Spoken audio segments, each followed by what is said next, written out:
Jenny కిష్టపరణ గారికి మనం ఇచ్చేద్దాం, టైం ఇచ్చేద్దాం. అందరూ కూడా మ్యూట్ చేసుకోండి, చక్క వాక్యం విందాం అన్న. థ్యాంక్ యూ బ్రహ్మాజీ గారు, థ్యాంక్ యూ సో మచ్. ప్రభు అయిన యేసు క్రీస్తు నామములో మీ అందరికీ నేను మరొకసారి శుభములు తెలియజేస్తున్నాను.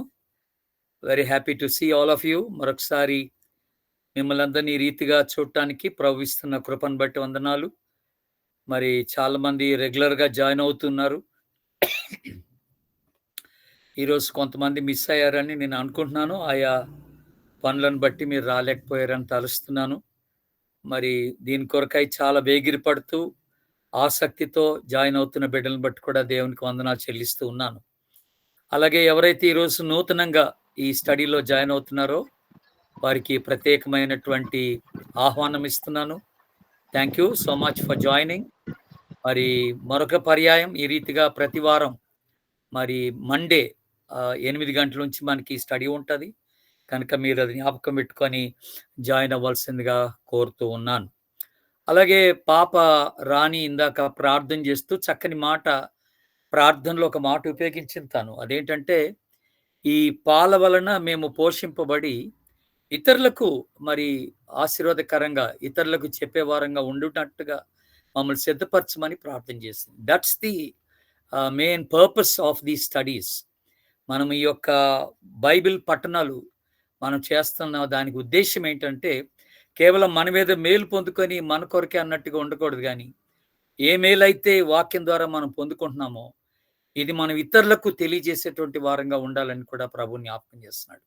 కనుక ఇది అందరికి ఉపయోగకరంగా, మన జీవితాలు ఎంతో మందికి దీవెనకరంగా ఉండినట్లుగా ఈ స్టడీస్ దోహదపడతాయని నేను రూఢిగా నమ్ముతున్నాను. కనుక మరొకసారి ప్రభు మనకిస్తున్న శ్రేష్టమైన ఈ అవకాశాన్ని బట్టి నేను ప్రభుని స్తుతిస్తూ ఉన్నాను.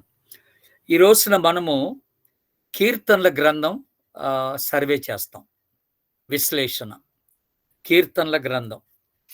జనరల్గా మనకి 150 కీర్తనలు ఉన్నాయి. ఈ 150 కీర్తనలోని హెబ్రీ భాషలో ఏమంటారంటే టెహ్లిం అంటారు. టెహ్లిం అనే మాట ఉపయోగించబడింది. ఈ 150 కీర్తనలకు ఒక పదం టెహ్లిం అనే మాట. టెహ్లిం అనే మాటకి అర్థం ఏంటంటే స్తుతులు అని అర్థం అనమాట. మనం కీర్తనలు అంటున్నాం, హెబ్రీ భాషలో స్తుతులు అంటారు అనమాట. అంటే ప్రైజెస్ అనే మాట అర్థం అనమాట దానికి. సో దేవుని బిడ్డలారా, కనుక ప్రతి కీర్తన ఆ కీర్తన రాసినటువంటి వ్యక్తి యొక్క అనుభవంలో నుంచి వచ్చినటువంటిదని జ్ఞాపకం చేసుకోవాలి. దేవునితో ఆ వ్యక్తికి ఉన్నటువంటి అనుభవంలో నుంచి వచ్చినటువంటి కీర్తన అంటే పాటలు రాశారనమాట. జనరల్గా మనము ఈ 150 కీర్తనల గురించి ఆలోచన చేసేటప్పుడు కీర్తన అనగానే దావీదు కీర్తనలు అని అంటాం. కానీ వాస్తవంగా ఇవన్నీ దావీదు కీర్తనలు కావు, అది మనం తెలుసుకోవాలి. ఇందులో ఈ 150 కీర్తనలో 73 కీర్తనలు దావీదు రాశాడు. రాసుకోండి, నోట్స్ తెచ్చుకున్నారు, పెన్స్ తెచ్చుకున్నారు కనుక రాసుకోండి. 73 కీర్తనలు దావీదు రాశాడు. అలాగే 12 కీర్తనలు ఆసాపు రాశాడు. 12 కీర్తనలు ఆసాపు రాశాడు. ఆ తదుపరి కోరహ కుమారులు 11 కీర్తనలు రాశారు. 11 కీర్తనలు. ఆ తదుపరి హిజ్కియా ఒక 10 కీర్తనలు రాశాడు. హిజ్కియా. ఆ తదుపరి సొలొమోను 2 కీర్తనలు రాశాడు. హేమాను అనే వ్యక్తి ఒక కీర్తన రాశాడు. ఈతాను అనే వ్యక్తి ఒక కీర్తన రాశాడు. మోషే ఒక కీర్తన రాశాడు.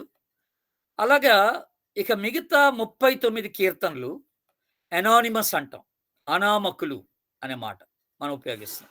అనామకులు అంటే వారి పేరు తెలియదు మనకి, వాళ్ళు ఎవరు రాశారో తెలియదు అనమాట.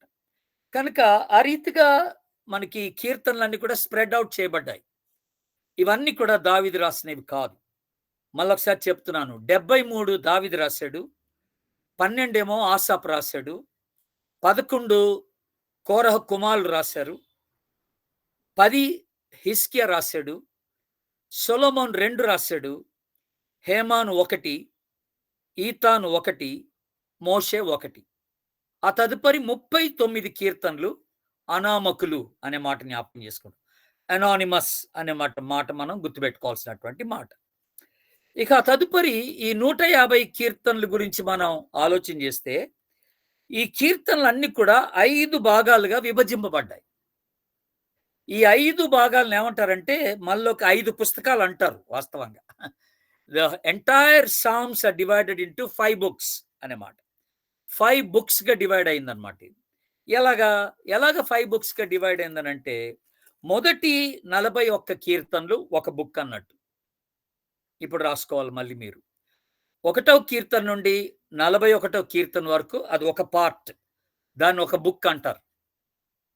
అలాగే 42వ కీర్తన నుండి 72వ కీర్తన వరకు అది రెండవ పార్ట్. అంటే రెండవ పుస్తకం అని అర్థం అన్నమాట. 73వ కీర్తన నుండి 89వ కీర్తన వరకు అది మూడవ భాగం. అంటే థర్డ్ బుక్, మూడవ పుస్తకం అనే మాట. 90వ కీర్తన నుండి 106వ కీర్తన వరకు, 90వ కీర్తన నుండి 106వ కీర్తన వరకు అది నాలుగవ భాగం. ఆ తదుపరి చివరి భాగం 107వ కీర్తన నుండి 150వ కీర్తన వరకు అది ఫిఫ్త్ పార్ట్ అన్నమాట. ఇక 5వ భాగం, అది 5వ పుస్తకంగా పరిగణింపబడతా ఉంది దేవుని బిడ్డ. ఎందుకు ఈ భాగాలు ఇలాగ డివైడ్ అయిపోతూ వస్తున్నాయంటే మనకి ఈజీగా చెప్పొచ్చు. మీరు ఒకవేళ మనం ఫస్ట్ భాగాన్ని చూడండి, మొదటి కీర్తన నుండి 41వ కీర్తన వరకు అన్నాం కదా. ఈ ప్రతి భాగం యొక్క చివర్లో అంటే 41వ కీర్తన, 72వ కీర్తన, 89వ కీర్తన, 106వ కీర్తన, 150వ కీర్తన, ఇవన్నీ కూడా ఆ కీర్తనలతో ఎండ్ అవుతూ వస్తున్నాయి కదా. ప్రతి కీర్తన అంటే ప్రతి ఒక్క భాగం ఒక డాక్సాలజీతో ఎండ్ అవుద్ది. డాక్సాలజీ అంటే అర్థం ఏంటి? ఆశీర్వచనం.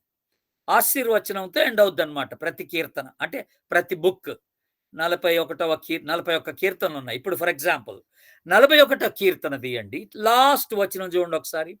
లాస్ట్ వచనం చూస్తే, ఇశ్రాయేలు దేవుడైన యెహోవా శాశ్వత కాలము నుండి శాశ్వత కాలం వరకు స్తుతింపబడును గాక అనే మాటతో ఎండ్ అయింది. ఆ గాక అనే మాటతో ఎండ్ అయిపోయింది అక్కడ. అది మీరు గమనించండి. అది ఆశీర్వచనం అనమాట. అది డాక్సాలజీ అంటారు ఇంగ్లీష్లో. అట్లాగే మీరు 72వ కీర్తన 19వ వచనం చూడండి. ఆయన మహిమగల నామము నిత్యము స్తుతింపబడును గాక అనుంది. సర్వభూమియు ఆయన మహిమతో నిండియుండును గాక అనే మాట. చూసారా? ఆ గాక అనే మాటతో ఎండ్ అయిపోతుంది. అంటే అక్కడ ఆమెన్ అనే మాట ఉపయోగించాడు. గాక, ఆమెన్ లేకపోయినా గాక అని అంటే అది ఆశీర్వచనం అన్నమాట. ఆశీర్వచనం అని మనం గుర్తుపెట్టుకోవాలి. అలాగే 89వ కీర్తన కూడాను, మీరు 89వ కీర్తన లాస్ట్ మాట చూడండి, 52వ వచనం, యెహోవా నిత్యము స్తుతి నొందును గాక అని ఉంటుంది అక్కడ. సో అది కూడా ఒక మాట మీరు గుర్తుపెట్టుకోవాల్సిన మాట. అలాగే 106వ కీర్తన, 106వ కీర్తన లాస్ట్ వచనాన్ని మీరు గమనించండి. అక్కడ ఏమని రాస్తుంది? ఇశ్రాయేలు దేవుడైన యెహోవా యుగములన్నిటను స్తుతి నొందును గాక, ప్రజలందరూ ఆమెను అందురు గాక అని అన్నాడు అక్కడ.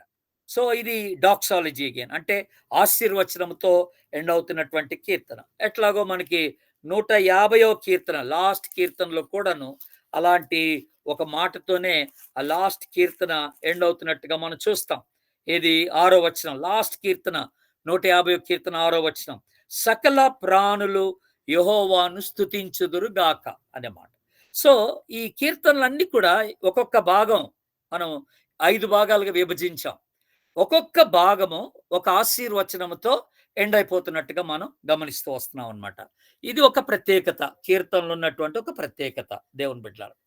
ఆ తదుపరి ఈ కీర్తనల గురించి మనం ఈ భాగాల గురించి, ఈ 5 భాగాల గురించి మనం స్టార్ట్ చేసేటప్పుడు, మనం దీని గురించి ఆలోచన చేసేటప్పుడు, మొదటి భాగం 1 నుంచి 41 కీర్తన, ఈ మొదటి భాగము దేవుడు మన ప్రక్కన ఉన్నవాడు అనేటువంటి అంశాన్ని సూచిస్తూ ఉంటుంది. దేవుడు మన ప్రక్కన ఉన్నవాడు, గాడ్ బిసైడ్ అస్ అనే మాట. గాడ్ బిసైడ్ అస్ అనే మాట. రెండవ భాగం అంటే రెండవ పుస్తకం 42 నుండి 72 వరకు, గాడ్ బిఫోర్ అస్, దేవుడు మన ముందున్నవాడు అన్న అంశాన్ని హైలైట్ చేస్తుంది అనమాట. అన్ని కీర్తనలు చదివితే ఆ అంశం బయటకు వస్తుంది అన్నట్టు. దేవుడు మన ముందున్నాడు, గాడ్ బిఫోర్ అస్ అనే మాట. ఆ తదుపరి 3వ భాగం 73 నుండి 89 వరకు. ఈ 3వ భాగం దేన్ని మనకి జ్ఞాపకం చేస్తుందంటే గాడ్ అరౌండ్ అస్, దేవుడు మన చుట్టూన్నవాడు అనేటువంటి ఆ అంశాన్ని మనకి జ్ఞాపకం చేస్తూ ఉంటాడు. దేవుడు మన చుట్టూన్నవాడు అని. అలాగే 90వ కీర్తన నుండి 106వ కీర్తన వరకు ఆ 4వ భాగం దేవుడు మన పైన ఉన్నవాడు, గాడ్ అబౌవ్ us అనే మాట. దేవుడు మన పైన ఉన్నవాడు అనేటువంటి ఆలోచన మనకి తెలియచేస్తానమాట. అలాగే లాస్ట్ భాగం 107 నుండి 150 వరకు ఉన్న భాగం గాడ్ అమాంగ్స్ట్ us అని అంటే దేవుడు మన మధ్య ఉన్నవాడు అనే మాటని మనకు అక్కడ జ్ఞాపకం చేస్తూ ఉంటుంది దేవుని బిడ్డ. కనుక ఈ రీతిగా ఈ 5 కీర్తనలు ఒక్కొక్క అంశాన్ని మనకి సూచిస్తున్నట్టుగా కనపడతా ఉంటుంది. ఈ 5 భాగాలు ఈ 5 భాగాలు ఒక్కొక్క అంశాన్ని సూచిస్తున్నట్టుగా ఉంటుంది. ఆ తర్వాత మొదటి భాగాన్ని మనం గమనిస్తే ఇది దావీదు కీర్తనలు, దావీదుకు సంబంధించినటువంటి కీర్తనలు. ఇది 41 కీర్తనలు. రెండవ భాగం చారిత్రాత్మక కీర్తనలు అంటారు, హిస్టారికల్ సామ్స్ అనే మాట. చారిత్రాత్మక కీర్తనలు అనే మాట మీరు జ్ఞాపకం చేసుకోవాలి. మూడవ భాగం ప్రార్థనా సంబంధమైనటువంటి కీర్తనలు, అవన్నీ ప్రార్థనకి సంబంధించినటువంటి కీర్తనలు. మూడవ భాగం ఏంటా మూడవ భాగం 73వ కీర్తన నుండి 89వ కీర్తన వరకు. ఇక 4వ భాగం ప్రజలు చెరలోనికి వెళ్ళక ముందుగా చెప్పబడినటువంటి కీర్తనలు. వాళ్ళు ఇస్రాయేలుడు చెరలోనికి వెళ్ళక ముందుగా దేవుని ప్రజలు before going in to the captivity అని అంటున్నాం. దాన్ని ఏమంటారంటే ప్రీ క్యాప్టివిటీ సామ్స్ అంటారు. దాన్ని ప్రీ క్యాప్టివిటీ సామ్స్ అంటారు, చెరకు ముందు ఉన్నటువంటి కీర్తనలు అనమాట. ఆ తదుపరి లాస్ట్ భాగం 106వ కీర్తన 107వ కీర్తన నుండి 150వ కీర్తన వరకు మనం చదివితే అవి ఏమంటారంటే చెర నుండి వచ్చిన తర్వాత, చెర నుండి వచ్చుట లేకపోతే రిటర్న్ అనే మాట మనం మాట్లాడుతున్నాం. రిటర్న్, చెర నుండి మళ్ళీ తిరిగి రాబడుట అనే కీర్తనలు, అవన్నీ కూడా మిగతా కీర్తనలు మనకి జ్ఞాపకం చేయబడుతున్నటువంటి కీర్తన. ఈ రీతిగా ఈ 5 భాగాల యొక్క అంశాలు మనం చూస్తున్నాం అన్నమాట. గుర్తుపెట్టుకోవాల్సినటువంటి అంశాలు ఇవన్నీ. ఇక తదుపరి ఇంకొక ఇంట్రెస్టింగ్ థింగ్ ఏంటంటే ఈ కీర్తనలో 146వ కీర్తన నుండి మీరు చూడండి దయచేసి. 146వ కీర్తన నుండి 150వ కీర్తన వరకు, అంటే ఒక 5 కీర్తనలు మనకు కనపడతాయి అక్కడ. 146వ కీర్తన నుండి 150వ కీర్తన వరకు. వీటిని ఇంగ్లీష్లో ఏమంటారంటే హల్లెలూయా సామ్స్ అంటారు. హల్లెలూయా సామ్స్. హల్లెలూయా అంటే అర్థం ఏంటి తెలుగులో? హల్లెలూయా అంటే యెహోవాను స్తుతించుడి అని అర్థం అన్నమాట. అంతే కదా, మనకు తెలిసిన మాట అది. యెహోవాను స్తుతించుడి హల్లెలూయా అంటే. కనుక ఈ పర్టికులర్ కీర్తనలు 146వ కీర్తన నుండి 156వ కీర్తన వరకు ఈ కీర్తనలన్నిటికీ ఒక పేరు పెట్టారు. అదేంటంటే వీటిని హల్లెలూయా కీర్తనలు అంటారు. ఇంగ్లీష్లో మీకు తెలుసో లేదో ఇంటర్నేషనల్గా హల్లెలూయా సాంగ్ అని ఒక పెద్ద వెరీ ఫేమస్ సాంగ్ ఉందన్నమాట. హల్లెలూయా సాంగ్ అనేకమైనటువంటి పార్ట్స్తో ఆ పాట పాడతారు. చాలా ఫేమస్ సాంగ్ అనమాట అది. ఈ హల్లెలూయా సాంగ్ అంతా కూడా ఈ 5 కీర్తనలో నుంచి తీశారనమాట. ఆ సాంగ్ అంతటిని కూడా ఈ 5 కీర్తనల నుంచి తీసి పాడినటువంటి పాటగా మనం గమనిస్తున్నాం దేవుని బిడ్డలారా. కనుక ఇక్కడ కూడా ఈ 5 కీర్తనలు హల్లెలూయా కీర్తనలు అన్నాం. ఎందుకన్నాం వీటిని హల్లెలూయా కీర్తనలు? యెహోవాను స్తుతించని కీర్తన ఎందుకన్నామంటే ఈ 146 కీర్తన నుండి 150 కీర్తన వరకు ప్రతి కీర్తన యెహోవాను స్తుతించుడు అని ప్రారంభించబడుతుంది, యెహోవాను స్తుతించుడని ముగించబడుతుంది అనమాట. మీరు గమనించండి. ఇప్పుడు 146 కీర్తన తీయండి దయచేసి. 146 కీర్తన ఫస్ట్ మాట ఏమనుంది? యెహోవాను స్తుతించుడు అని ఉంది. లాస్ట్ మాట ఏమనుంది? యెహోవాను స్తుతించుడు అని ఉంటది. అలాగే 147 కీర్తన యెహోవాను స్తుతించుడు అని ఉంటది. మళ్ళీ లాస్ట్ మాట ఏంటి? యెహోవాను స్తుతించుడు. అలాగే 148 కీర్తన యెహోవాను స్తుతించుడి. ఆ 48 కీర్తన లాస్ట్ మాట ఏంటి? యెహోవాను స్తుతించుడి. 149 కీర్తన ఫస్ట్ మాట ఏంటి? యెహోవాను స్తుతించుడి. లాస్ట్ మాట ఏంటి? యెహోవాను స్తుతించుడి. అలాగే 150 కీర్తన ఫస్ట్ మాట ఏంటి? యెహోవాను స్తుతించుడి. లాస్ట్ మాట ఏంటి? యెహోవాను స్తుతించుడి. సో దట్స్ ద బ్యూటీ అనమాట. మనం ఇది చదివేటప్పుడు ఈ మాటలు ఎక్కువగా మనకు వినపడుతున్నటువంటి మాటలు అనమాట. యెహోవాను స్తుతించుడి, యెహోవాను స్తుతించుడి అనే మాటలు మనకు బాగా వినపడతా ఉంటాయి అనమాట. అందుకనే ఈ కీర్తనలకి ఇంటర్నేషనల్గా అన్ని దేశాల్లోనే ఈ కీర్తనలకి ఏమని పేరు పెట్టారంటే హల్లెలూయా కీర్తనలు అన్నారనమాట. యెహోవాను స్తుతించేటువంటి కీర్తనలన్నీ వీటికి పేరు వచ్చిందనమాట. ఇది ఒక ప్రత్యేకత కీర్తనలో. ఇక తదుపరి 120వ కీర్తన నుండి మనం జాగ్రత్తగా గమనిస్తే 120వ కీర్తన నుండి 134వ కీర్తన వరకు, మళ్ళీ వీటిలో కూడా విభజన ఉంది, అది చెప్తానులేండి. కాకపోతే మీరు ముందుగా రాసుకోవాల్సింది ఏంటంటే 120వ కీర్తన నుండి 134వ కీర్తన వరకు ఈ కీర్తనలు ఏమంటారంటే యాత్ర కీర్తనలు అంటారన్నమాట. అంటే దీన్ని పిల్గ్రిమ్ సాంగ్స్ అంటారు. Pilgrim songs. మీరు గమనిస్తే ఇశ్రాయేలీయులు అండి సంవత్సరానికి ఖచ్చితంగా ఒక 3 పర్యాయాలు 3 ప్రధానమైనటువంటి పండుగలకు యెరూషలేంకి వెళ్ళాలి. అందరూ ఎక్కడున్న వాళ్ళైనా కూడా యెరూషలేంకి వెళ్ళిపోవాలి. ఆ పండుగలు జరిపించుకోవడానికి, ఆచరించడానికి వాళ్ళు యెరూషలేంకి వెళ్ళాలి. ఏటా 3 పండుగలు, ప్రాముఖ్యమైన పండుగలు 3 పండుగలు చేసుకుంటారు. ఖచ్చితంగా వెళ్ళాల్సిన పండుగలు. ఒకటి ఏంటనంటే పులియని రొట్టెల పండుగ అని అంటాం.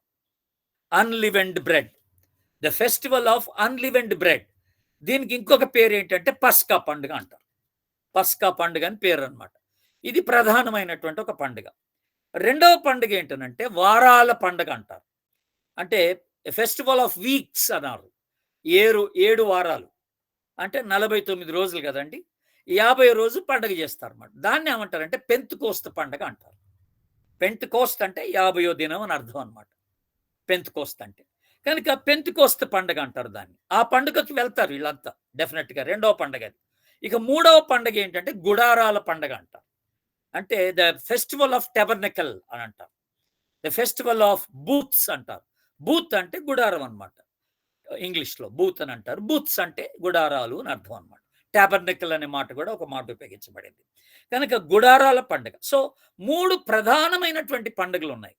ఈ ప్రధానమైన పండుగలకి ఖచ్చితంగా 3 పర్యాయములు ఎక్కడి వారైనా సరే ఇశ్రాయేల్ అందరూ కూడా ఏం చేస్తారంటే యెరూషలేంకి రావాల్సిందే ఆ పండుగలు ఆచరించుకోవడానికి. సో అలాగ వారి వారి ప్రాంతాలు ప్రయాణమై వచ్చేటప్పుడు మీ అందరికీ తెలిసి ఉండొచ్చు అనుకుంటున్నాను నేను. ఇశ్రాయేలీయులు ఐగుప్తులో నుంచి వాళ్ళు బయటకు వచ్చినప్పుడు కూడాను అరణ్యంలో ప్రయాణం చేసినప్పుడు ఎలా చేశారు? బస్సులో, రైల్లో చేశారా? చేయలేదు. అప్పట్లో బస్సులు లేవు, రైళ్లు లేవు, ఓడలు లేవు. ఆ ఓడ ప్రయాణాలు కూడా చేయడం చాలా కష్టమైంది. ఓడలు ఉన్నా అందరూ అంత ఓడల్లో లేవు, అన్ని పెద్ద ఓడలు లేవు. కనుక ఎక్కువ శాతం వాళ్ళ ప్రయాణాలు నడిచే ప్రయాణం చేశారు. లేదా గాడిదల మీద, లేదా ఒంటెల మీద అలాగా ప్రయాణాలు చేసినటువంటి వారుగా ఉన్నారనమాట. కనుక ఎక్కువ శాతం నడకే ఉపయోగించుకున్నారు.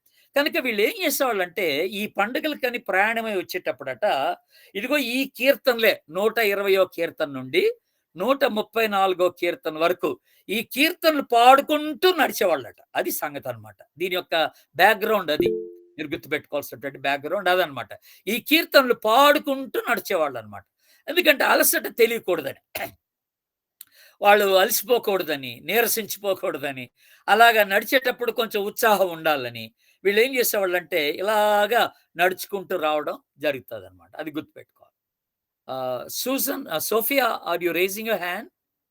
Yes, uncle. Sorry to Yeah, ma'am. interrupt, uncle. Can you tell the numbers in English, please? I'm not able to catch Yeah, in Telugu. I'll repeat them Sure. little later. Sure. Just a while. Yeah. Thank you, ఈ uncle. No problem. కీర్తనలండి, ఈ కీర్తనలు 120వ కీర్తన నుండి 134వ కీర్తన వరకు మనకున్న భాగాలు ఇవి. From Psalm 120 to Psalm 134. Psalm 120 to Psalm 134. All these psalms are called as the pilgrim psalms.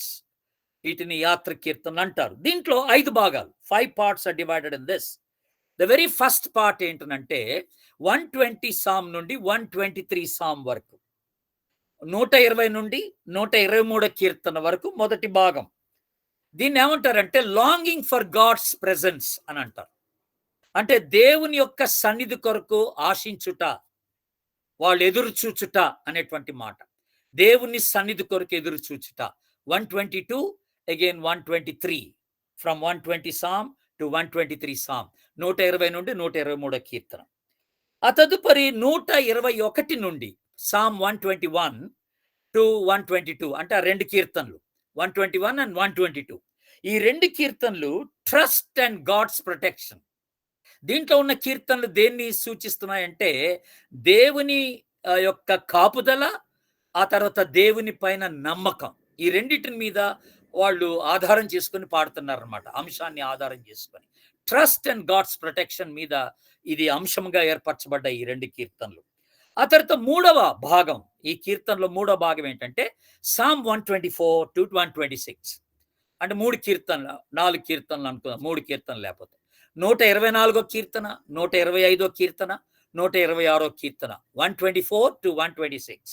ఈ 3 కీర్తనలు జాయ్ అండ్ థ్యాంక్స్ గివింగ్ అనేటువంటి అంశం, అంటే ఆనందము, కృతజ్ఞత అనేటువంటి ఈ 2 అంశాలని సూచిస్తూ ఉన్నాయి ఈ కీర్తనలు.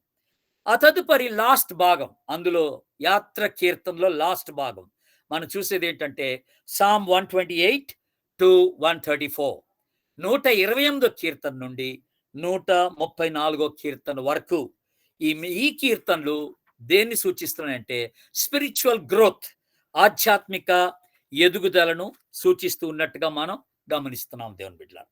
సో ఈ రీతిగా యాత్ర కీర్తనలన్నీ కూడాను, ఈ యాత్ర కీర్తనలన్నీ కూడాను 5 భాగాలుగా 4 భాగాలుగా విభజించబడ్డాయి. 4 భాగాలుగా 120 నుండి 123 వరకు, 122, 123, 121 అండ్ 122, 121, 122, 124 టు 126, 124 నుండి 126 వరకు, అలాగే 128 నుండి 134 వరకు, 128 టు 134 వరకు కూడాను మనకి మిగతా భాగాలు అలాగే డివైడ్ అయి ఉన్నాయి దేవుని బిడ్డ.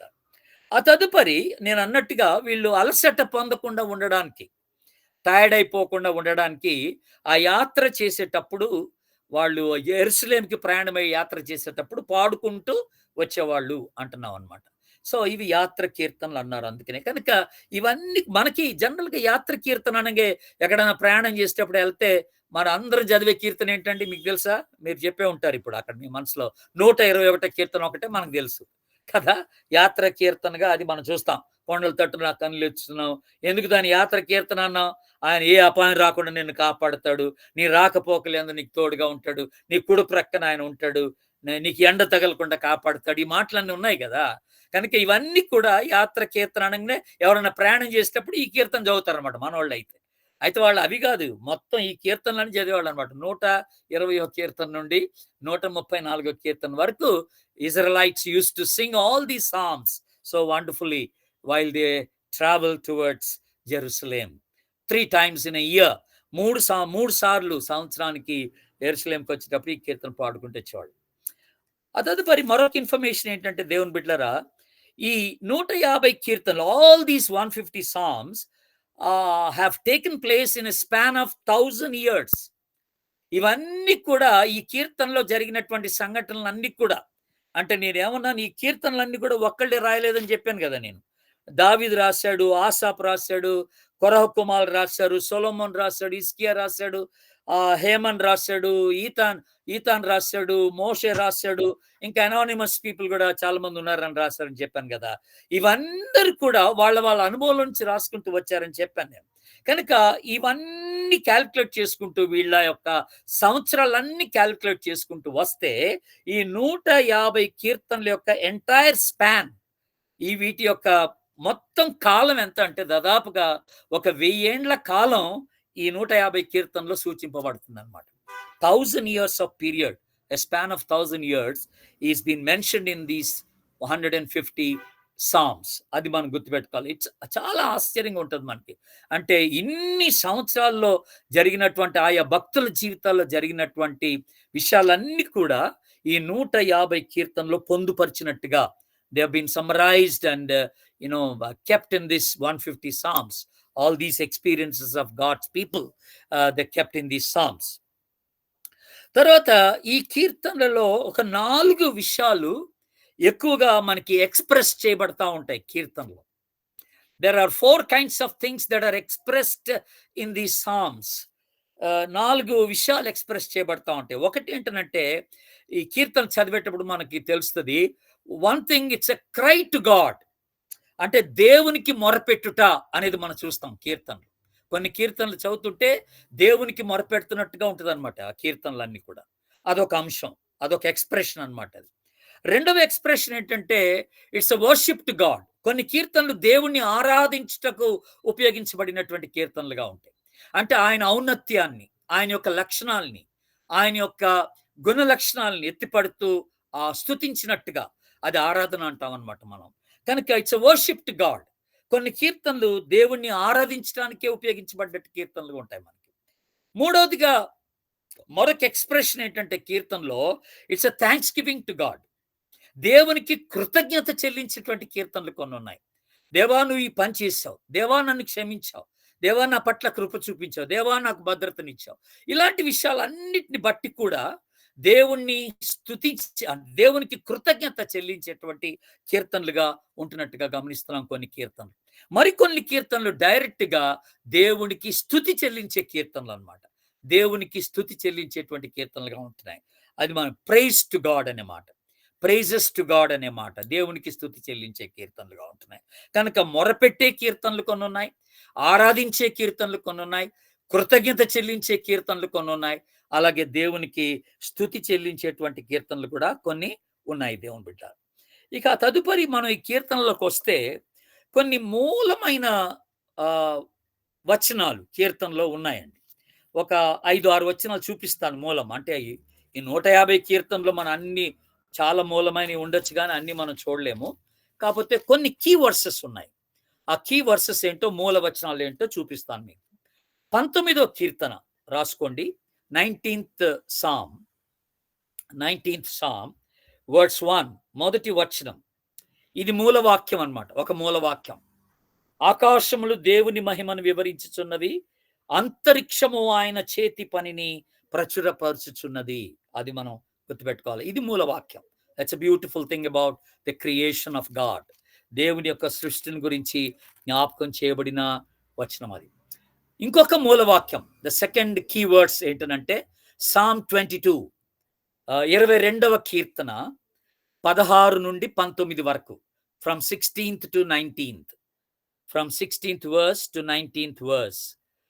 మనం గమనిస్తే, కుక్కలు నన్ను చుట్టుకొని ఉన్నవి, దుర్మార్గులు గుంపుగూడి నన్ను ఆవరించి ఉన్నారు, వారు నా చేతులు నా పాదములు పొడిచి ఉన్నారు, నా ఎముకలను నేను లెక్కింపగలను, వారు నిదానించి నన్ను తేరి చూచున్నారు, నా వస్త్రంలో వారు పంచుకొనిచున్నారు, నా అంగీ కొరకు చీట్లు వేసి ఉన్నారు.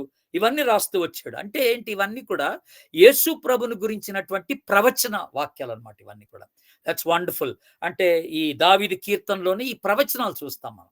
అంటే ఆనాడు ఆ టైంలో దావీదు దేవుని ఆత్మచేత నింపబడి యేసు ప్రభులాగానే మాట్లాడేశాడు అనమాట. యేసు ప్రభులాగానే మాట్లాడు, నా వస్త్రములు చించుకున్నారంటాడు. ఇది ఏదో యేసు ప్రభు మాట్లాడినట్టు ఉంటది ఇక్కడ. వారు నా వస్త్రములు చీట్లు వేసుకున్నారు అంటాడు, నా మీదే నా చేతులు నా పాదములు పొడిచారు అంటాడు. యాక్చువల్గా ఇది దావీదు కాదు. ఇది దావీదు పాదాలు పొడవలేదు, దావీదు వస్త్రాలు పంచుకోలేదు.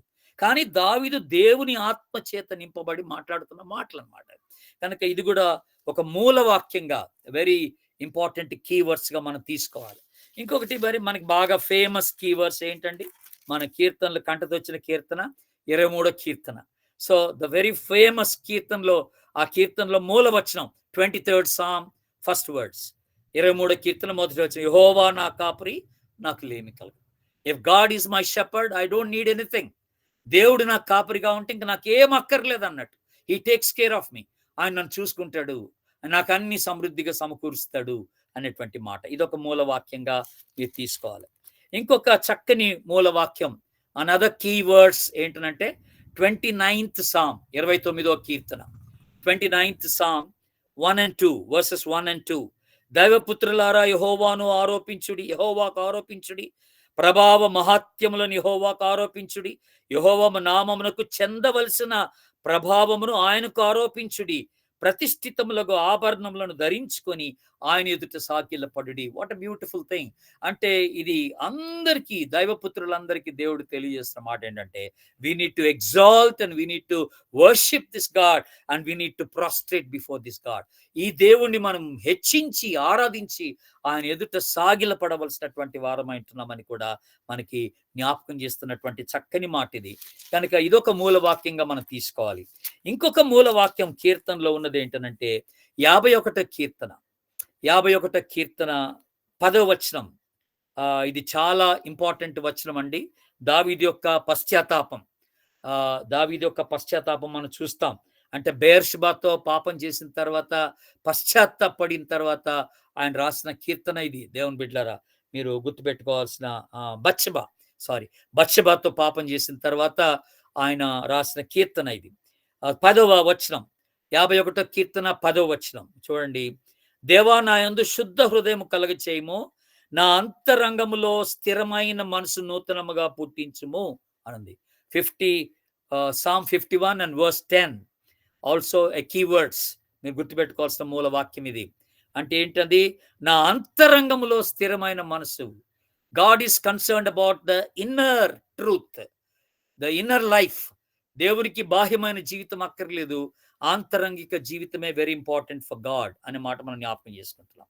అలాగే 119వ కీర్తన Psalm 119, 119వ కీర్తన మొదటి 2 వచనాలు. మొదటి 2 వచనాలు కూడా ఇవి మూల వాక్యాలు. దేవుని బిడ్డలారా, యెహోవా ధర్మశాస్త్రం అనుసరించి నిర్దోషముగా నడుచుకుని వారు ధన్యులు, ఆయన శాసనములను గైకొనుచు పూర్ణ హృదయముతో ఆయనను వెతుకువారు ధన్యులు. పూర్ణ హృదయముతో ఆయన వెతుకువారు ధన్యులు. First 2 verses are the very important key verses of this songs. ఈ కీర్తనలన్నిట్లో ఈ కీర్తన కూడా, ఈ 119వ కీర్తన మొదటి 2 వచనాలు మూల వాక్యంగా మనం తీసుకోవాలి. మనం 119వ కీర్తన ధ్యానం చేయడం లేదు కానీ దేవుని బిడ్డలారా, 119వ కీర్తనలో మనకి 176 వచనాలు ఉన్నాయి. ఈ 176 వచనాల్లో ఒక 4 వచనాలు మాత్రమే మీరు పక్కన పెడితే 172 వచనాలు దేవుని వాక్యాన్ని గురించే మాట్లాడుతున్నాయి అన్నమాట. దేవుని వాక్యాన్ని గురించే. కాకపోతే దేవుని వాక్యానికి సంబంధించిన పర్యాయ పదాలు ఉపయోగించాడు అక్కడ. పర్యాయ పదాలు అంటే ఏంటవి? ధర్మశాస్త్రం అన్నాడు, శాసనములు అన్నాడు, తర్వాత మార్గములు అన్నాడు, కట్టడాలు అన్నాడు, ఆజ్ఞలు అన్నాడు, న్యాయ విధులు అన్నాడు. ఇలాంటి పదాలు ఉపయోగించాడు అనమాట. న్యాయ విధులు అన్నాడు. ఆ తర్వాత వాక్యం అనే మాట డైరెక్ట్గా ఉపయోగించాడు. ఇలాంటి పర్యాయ పదాలు, ఈ పర్యాయ పదాలన్నీ కూడా మీరు గమనిస్తే ప్రిసెప్ట్స్ అని కానీ, వేజ్ అని కానీ, లా అని కానీ, ఇలాంటి అన్నమాట.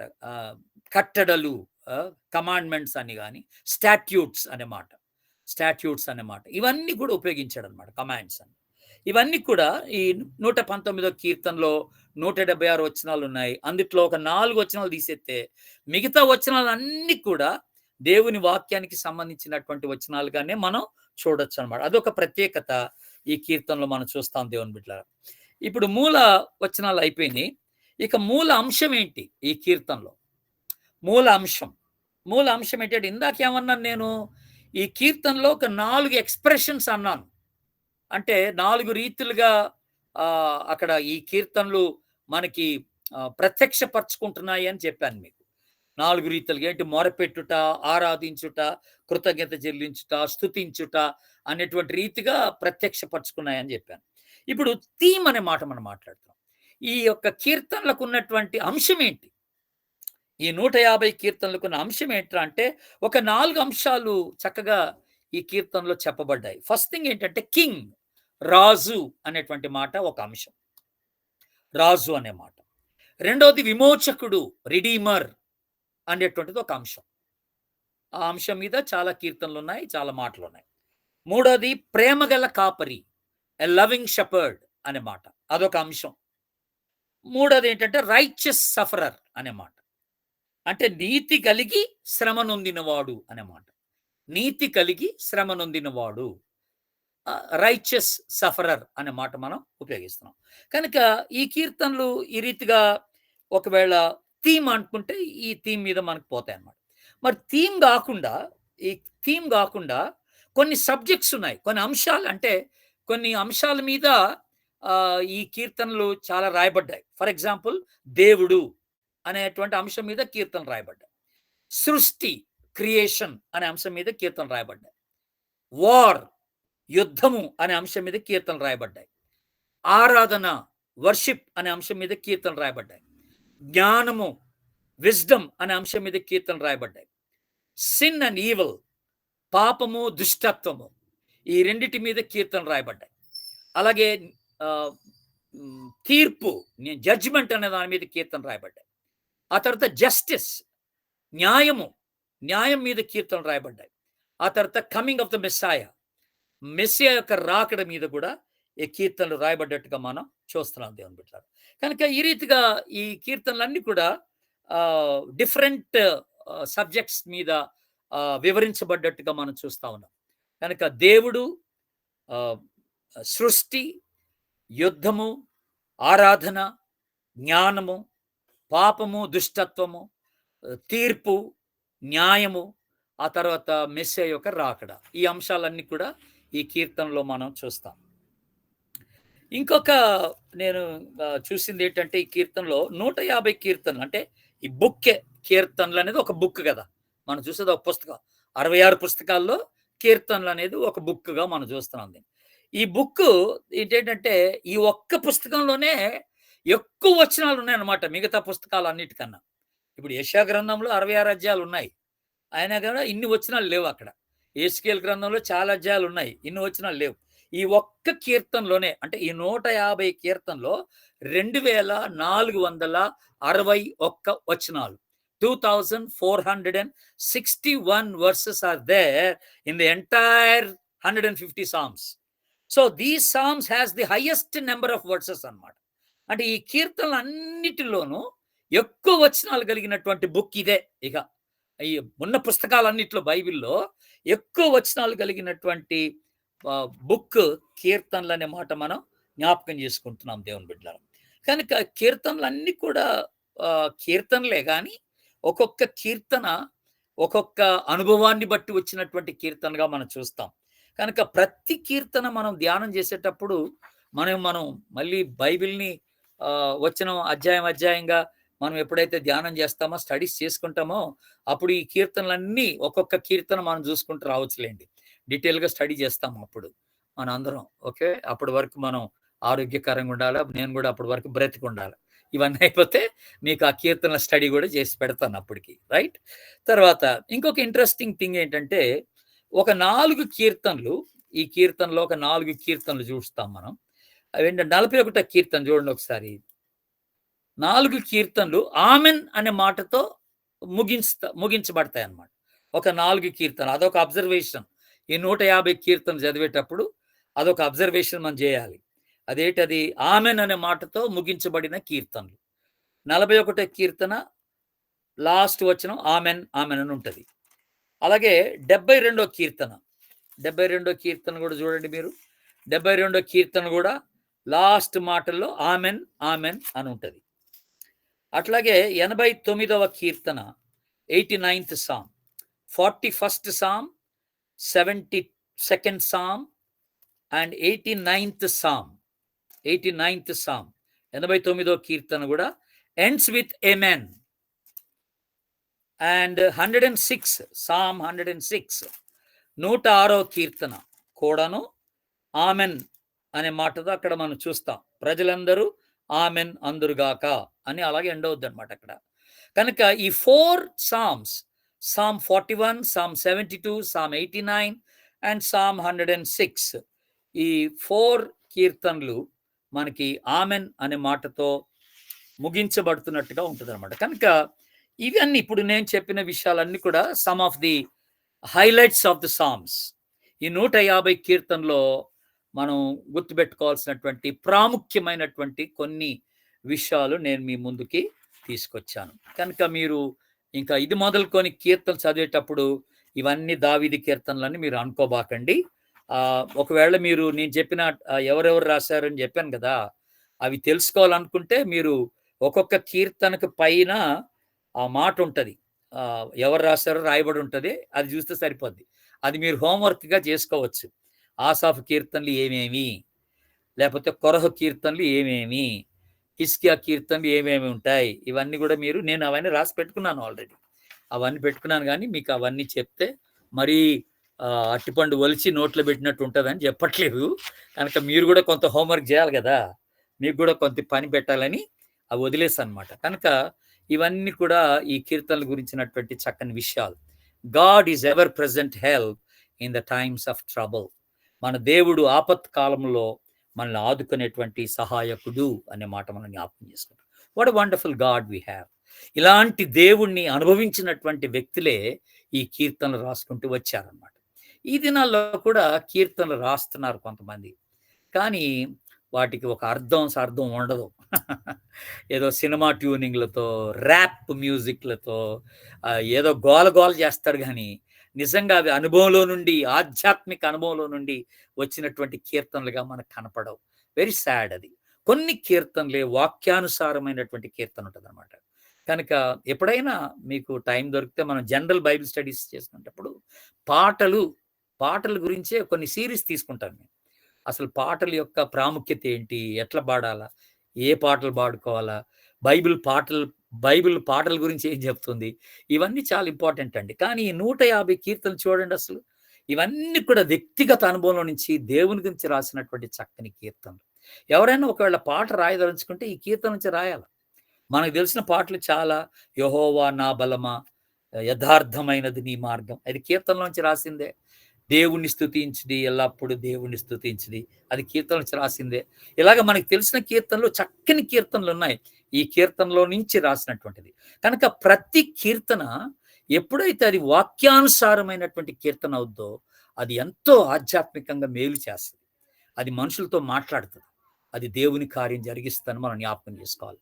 కనుక మరి దేవుడు ఈ కీర్తనలు స్టడీస్లో కూడా మీరు తర్వాత ఒక్కొక్క కీర్తన స్టడీ చేసేటప్పుడు పరిశుద్ధాత్మ దేవుడు మీకు సహాయపడి ఆ రీతిగా మరి ఆధ్యాత్మికంగా మేలు కలిగించును గాక. Amen. Thank you so much. God bless you. Thank you అన్న. ఎవరికైనా ఏదైనా అడగాలనుకున్నా